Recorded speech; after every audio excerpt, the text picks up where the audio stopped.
En cuanto a la terapéutica, podemos comenzar mirando acá, recordar que el fármaco de los antidepresivos tricíclicos de tercera generación, todos ellos son tóxicos, por lo general no se utilizan, pero si se llegase a utilizar, el más utilizado es amitriptilina.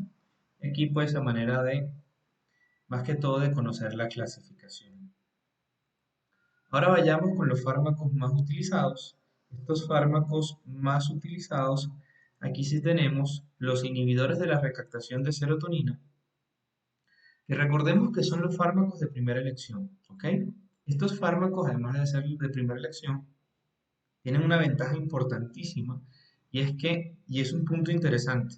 Las pacientes embarazadas con depresión deben tratarse y se pueden usar los inhibidores de la recaptación de serotonina a excepción de paroxetina. Es el único que no se puede utilizar, la paroxetina, es el único por sus propiedades. Además de que tiene muchas propiedades antimuscarínicas, también se ha encontrado o se ha asociado con efectos teratogénicos. Del resto lo podemos utilizar sin ningún problema. Punto importante. Hablando un poco de la terapéutica, se ha determinado que lo que es venlafaxina, sertralina y escitalopram son de los fármacos más eficaces o más efectivos que existen. Los inhibidores de la recaptación de serotonina son muy bien y son muy tolerados por los ancianos. Es decir, recordemos que los ancianos están en la terapia borderline. Si es necesario utilizarlo, pues utilicemos de un antidepresivo, utilicemos los inhibidores de la recaptación de serotonina. Una indicación importante para sertralina, por ejemplo, podría ser mirar aquellos pacientes que tengan, obviamente, depresión mayor, por ejemplo, un trastorno obsesivo compulsivo. Se ha visto que sertralina tiene una excelente respuesta. También importante, por ejemplo, mirar que pacientes con 20 miligramos o más de escitalopram estaríamos frente a una enfermedad realmente severa. Ya cuando estamos utilizando escitalopram, estamos usando dosis mayores de 20 miligramos día, estamos en una patología bastante severa y haría pensar a combinar con otro fármaco y ser un poco más enérgico. Los efectos adversos principales, sobre todo, son gastrointestinales las primeras semanas de tratamiento, que irán mejorando como haremos cuando haya el down regulation de los medicamentos. El de disfunción sexual quizás es el otro importante y que sobre todo afecta a los pacientes jóvenes y sobre todo el sexo masculino. Entonces, en aquellos pacientes que pueden tener este efecto del uso de trazodona, recordemos por sus propiedades 2A y 2C, son muy buena opción terapéutica en este caso. Dentro de los fármacos, aquí también de los atípicos, ¿ok? Bupropión habíamos visto importante, bupropión, que sus capacidades para bloquear el transportador de noradrenalina y dopamina, muy utilizado para lo que es el deshabitamiento tabáquico o el deshábito tabáquico. Ojo con la gestión del riesgo, no se recomienda usar ninguno de estos, o sea, ni atomoxetina ni bupropión, utilizarlos en pacientes con antecedentes de epilepsia. Esos fármacos no son recomendados. Por el contrario, trazodona, pues importante recordar que es un fármaco que es muy utilizado y que tiene un efecto muy bueno, sobre todo a nivel hipnótico, y las ventajas que tiene pues en aquellos pacientes que habíamos dicho que los inhibidores de la recaptación de serotonina pudieran tener disfunción sexual, pues este fármaco podría ser una opción ideal. Mirtazapina, por su parte, pues como habíamos dicho, el California Rocket Fuel pues, es el que viene a combinar todos estos efectos de mayor potencia o la combinación ideal, y sus efectos adversos serían la sedación y la ganancia de peso. Ese es uno de los problemas. Ya hablamos de que paroxetina es un fármaco que no tiene muchos efectos muscarínicos, también es teratogénico y además es de los fuertes inhibidores de el CYP2D6. Podemos hablar también de que venlafaxina, al igual que bupropión y atomoxetina, no son recomendados en pacientes epilépticos, y citalopram de todos los antidepresivos que ya dijimos que son muy seguros cardiovasculares, pues citalopram sería el más cardiotóxico. Los inhibidores de la IMAO, recordemos, lo olvida que sería el ideal para el inhibidor selectivo de la MAO-A y los IMAO no selectivos o selectivos también para la depresión atípica. Aquí podemos ver un poco de los fármacos inhibidores de la recaptación de serotonina, cómo pueden ser la capacidad que tienen uno versus otro, de poca importancia, el bupropión que es el que tenemos que es más dopaminérgico, o por eso es ese, en este grupo conocido como atípico. Importante y a considerar siempre, siempre la vida media de los fármacos, ¿ok? Conocer un poco los que son inhibidores de o los duales, ¿sí? Su nombre es duoloxetina o venlafaxina, son fármacos que inhiben la recaptación de serotonina y noradrenalina. Ustedes ahí sirve muy bien para conocer la clasificación. Los otros antidepresivos, pues tenemos bupropión, mirtazapina y trazodona, que ya habíamos visto cuál es la posición de cada uno de ellos idealmente. Bupropión, pues para aquellos pacientes que no respondan muy bien, necesitan un medicamento adicional, pacientes con trastornos del uso de sustancia. Eh, Trazodona es un medicamento ideal sobre todo para evitar los efectos adversos. También podría mejorar la parte de lo que tiene que ver con el insomnio. Y mirtazapina para hacer el California Rocket Fuel, principalmente. Importante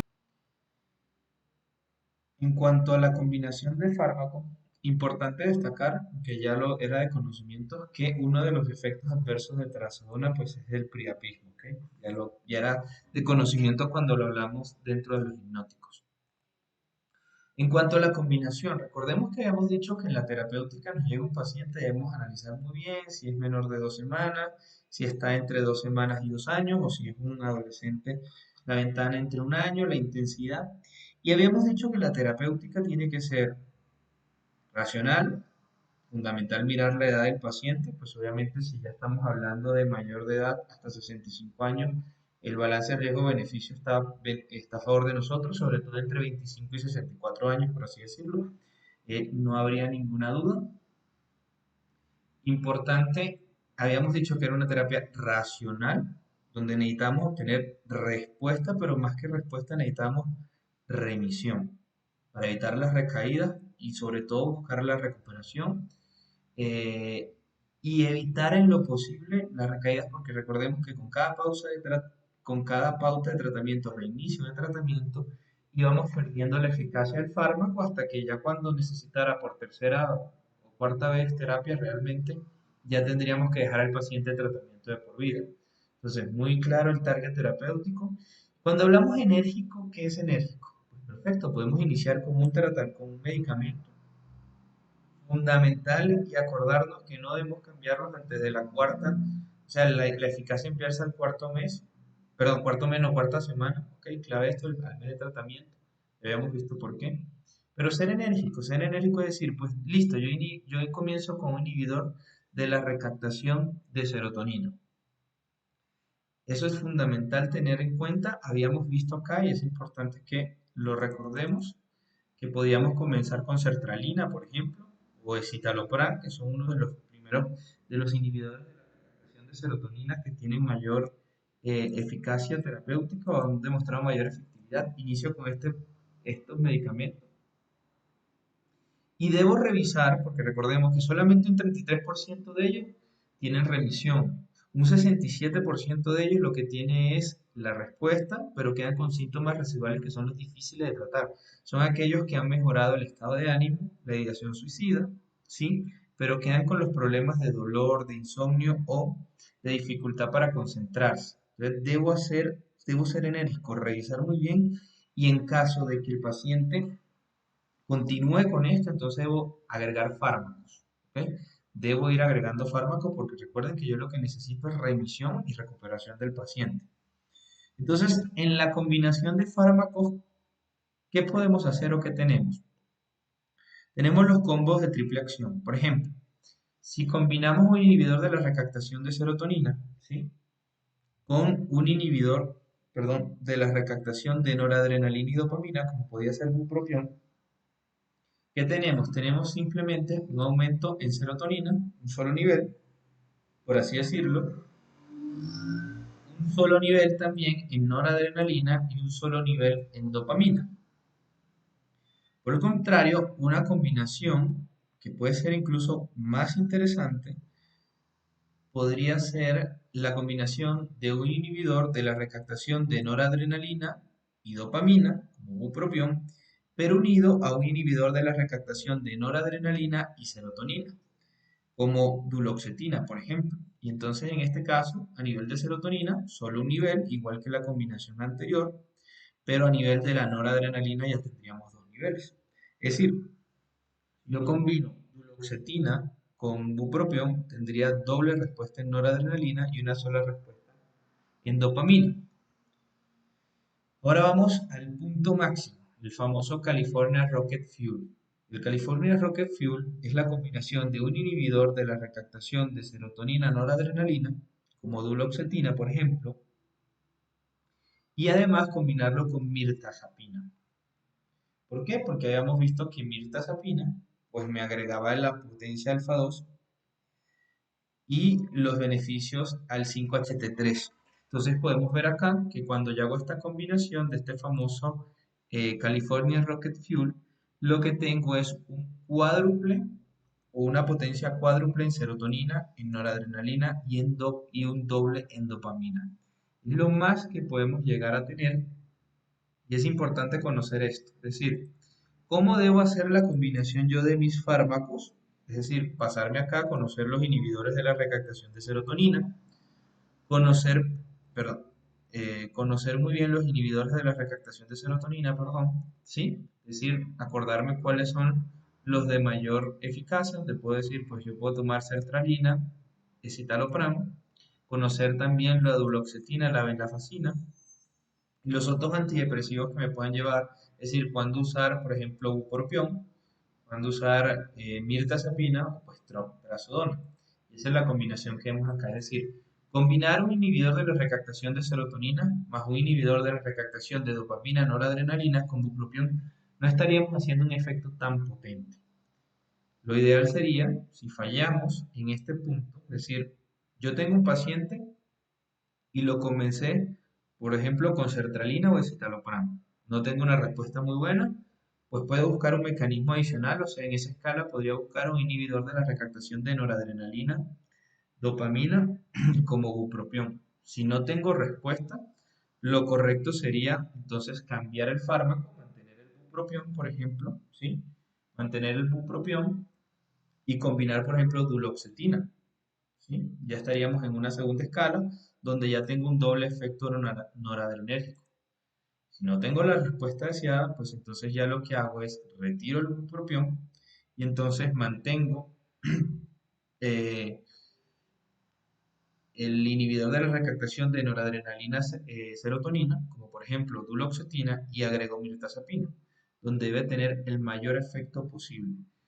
Sin embargo, es importante destacar que siempre esta terapia es una terapia donde siempre iniciamos con un inhibidor de la recaptación de serotonina. Si no funcionamos como habíamos visto, podríamos agregarle uno que tenga la oportunidad de la dopamina, como el bupropión. Si el paciente nos empieza a hacer efectos adversos, podemos cambiar a trazodona. Si no hemos tenido el efecto deseado, pues pasamos a la siguiente escala, que ya busco uno dual. Si con eso no, utilizo el California Rocket Full, que mantengo el dual más la mirtazapina. Y con esto debemos ir evaluando y teniendo la respuesta terapéutica. Sin embargo, es importante hacer un seguimiento muy grande porque si pues con esto no se puede, tendríamos que pasar a terapia electroconvulsiva, otras más importantes, otras más fuertes que pudieran existir. Recordemos que puede existir hasta un 33% de los pacientes que no respondan ni siquiera al California Rocket Fuel. Otro punto importante a destacar y tiene que ver con esto es que muchas veces yo puedo usar el California Rocket Fuel en los pacientes. Sin embargo, es decir, yo puedo usar todas mis escalas. Tengo, por ejemplo, tengo sertralina o escitalopram, no me funciona, agrego bupropión, no me funciona, cambio la sertralina por la duloxetina, no me funciona, mantengo la duloxetina, la mirtazapina y no, ¿y qué está pasando? Punto puede ser, hay que mirar la magnitud y qué otros factores de riesgo pueden estar ocurriendo aquí porque tenemos la falla terapéutica. Y uno de esos también puede ser mirar si la depresión es una depresión atípica y lo que necesitamos es un inhibidor del AMAO. como moclobemida o selegelina. Importante y es fundamental en la gestión del riesgo del medicamento y sobre todo puede pasar en este punto. Es un paciente que no responde, me doy cuenta que lo que tiene es una depresión atípica porque está comiendo mucho, está durmiendo mucho. Perfecto. Yo lo que debo hacer es suspender el fármaco que tenga, que probablemente sea un inhibidor de la recaptación de serotonina, y pasarlo a un inhibidor de la MAO. Pero aquí esto es un punto importante. Una vez que yo suspendo este fármaco, supongamos, el paciente tiene escitalopram o sertralina, yo no puedo iniciar de una vez la moclobemida, debo esperar un tiempo. Y ese tiempo debe ser el tiempo de lavado para evitar el síndrome serotoninérgico. ¿Ok? ¿Y ese tiempo cuánto es? Aproximadamente una semana. Es decir, una vez que se suspendió el fármaco, una semana después, salvo que sea fluoxetina, que si son 5 semanas, se debe esperar hasta un mes. ¿Ok? No puedo iniciar la terapéutica. Eso es clave y eso es fundamental, gestión del riesgo del medicamento. Y puede pasar muchas veces que listo, he dado con el punto. Es que el paciente no responde a la terapia porque tiene una depresión atípica y debo pasarlo a un inhibidor de la monoaminoxidasa. Perfecto. Pero muchas veces haciendo eso puede generar un efecto adverso por no esperar el tiempo suficiente, que puede ser de una semana para la mayoría de los fármacos serotoninérgicos o 5 semanas para fluoxetina. Ahora, también puede pasar lo contrario, que es un paciente que venía con un IMAO, no sabemos por qué razón, o porque, por ejemplo, tenía una típica y en algún momento le pusieron ese tratamiento y se volvió a deprimir y el paciente decidió iniciar el tratamiento y ahora lo que tiene es una depresión típica. Entonces, debo suspender mi IMAO y pasarlo al serotoninérgico. ¿Y esto cuánto debo esperar? 2 semanas. Miren que el tiempo es diferente. Cuando la historia es del serotoninérgico al IMAO, una semana, al menos que sea fluoxetina, que son un mes. Si por el contrario lo que tiene es moclobemida, ¿sí? O cualquier otro, seligilina o cualquier otro, y quiero pasarlo a serotonina, debo esperar 2 semanas. Esto es fundamental para evitar esos efectos adversos. Para finalizar, pues, ¿cuáles son los criterios para iniciar tratamiento antidepresivo? Que sea una depresión moderada grave, que sea depresión con comorbilidades somáticas, esto es fundamental. O sea, un paciente que esté deprimido y que tenga una patología, por ejemplo, aquel paciente que tuvo accidente y amputación de una pierna, debe iniciarse el tratamiento antidepresivo de inmediato. Recuerden que esto es importante y es fundamental. ¿Por qué? Porque este medicamento dura hasta un mes en tener efecto. Entonces, es mejor colocarlo y luego, si no es necesario, retirarlo, a dejar todo este tiempo al paciente. Por eso lo ideal es comenzarlo cuando el paciente está hospitalizado en este caso, ¿ok? Y siempre ideal que lo vea psiquiatría. Si el paciente tiene antecedentes de depresión moderada o grave, pues probablemente, obviamente, hay que iniciar el tratamiento porque ya seguramente viene de un fracaso. Lo que sí es interesante de la terapéutica es que mientras el paciente más grave está, mejor responde. ¿Ok? El paciente que está más deprimido, más rápido tiene recursos, mejor responde. No olvidar que la eficacia se ve a partir de la cuarta semana. El tratamiento nunca menos de 6 meses porque aumenta la recaída, entonces debemos llevar al paciente entre 6 meses y un año, no olvidarlo. ¿Qué pacientes requieren tratamiento indefinido? Eso es importante también. Y conocer qué paciente yo le voy a colocar tratamiento indefinido. Aquel paciente que tiene más de 3 episodios. ¿Por qué? Recordemos que habíamos visto que tras un episodio había mayor oportunidad de fracaso, tras un segundo, un tercero, y ya en el cuarto debía mantenerse de por vida, porque prácticamente la regla es que después de una tercera oportunidad o tercera necesidad de tratamiento, es decir, una tercera recaída, ya el paciente, la norma es que tenga recaídas, por eso el tratamiento debe ser indefinido. Los ancianos, pues primero valoremos si lo necesitan. Segundo, los ancianos con depresión son los pacientes que más riesgo suicida tienen. Entonces, si el paciente realmente lo necesita, debe tomarlo de por vida. Entonces, por eso hay que tener en cuenta, lo ideal es siempre usar un inhibidor de la recaptación de serotonina, usarlo a la menor dosis eficaz y con la gestión del riesgo necesario. Recordar también algo importante, ya lo habíamos visto, que estos fármacos, salvo que el paciente sea bipolar, no debe pasar viraje o pasarlo a euforia, a fase maníaca. Y estos fármacos, hay que entender algo, No generan ni tolerancia ni dependencia. Generan tolerancia frente a efectos adversos, que es cuando disminuye el exceso de receptores. Pero no es que, ay, el paciente tiene ya años con sertralina, entonces vamos a cambiarlo por escitalopram, o si tiene escitalopram vamos a cambiarlo por sertralina, porque es que resulta que el paciente ya tiene años y seguramente hizo tolerancia o dependencia. No, esto no ocurre en estos fármacos y eso es importante tenerlo en cuenta. Por último, los criterios de hospitalización. Paciente con intento autolítico y es fundamental preguntarlo. Recuerda que el médico lo primero que va a hacer es salvar la vida. Si el paciente tuvo un intento de suicidio, pues debe hospitalizarse el paciente, no correr riesgo. Olvidémonos de ese punto de que el paciente intentó suicidarse, pero no se suicidó, entonces porque no quería. No, no es así. La evidencia muestra que todo paciente que ha tenido intento de suicidio probablemente lo vuelve a intentar hasta lograrlo. Entonces, ojo con este punto, es fundamental. Y siempre es menester preguntar a los pacientes por las ideas suicidas. Evitarnos o quitarnos esa creencia que si le pregunto puedo inducirle al suicidio. No, la evidencia ha demostrado que no es así. Por el contrario, debemos preguntar si el paciente ha tenido ideas suicidas, ¿ok? Eso es fundamental. En caso de haberlas, pues también obviamente hospitalización. La seguridad de terceros, cuando esté en compromiso, pues obviamente hospitalizarlo. Tiene mucho que ver con los síntomas psicóticos, depresión con síntomas psicóticos, debe hospitalizarse el paciente. La catatonia también, es decir, el paciente que tiene inhibición psicomotriz, y pues obviamente si se niega a recibir tratamiento que ponga en riesgo su vida o la vida de un tercero. En esto finalizamos hasta acá. Muchísimas gracias.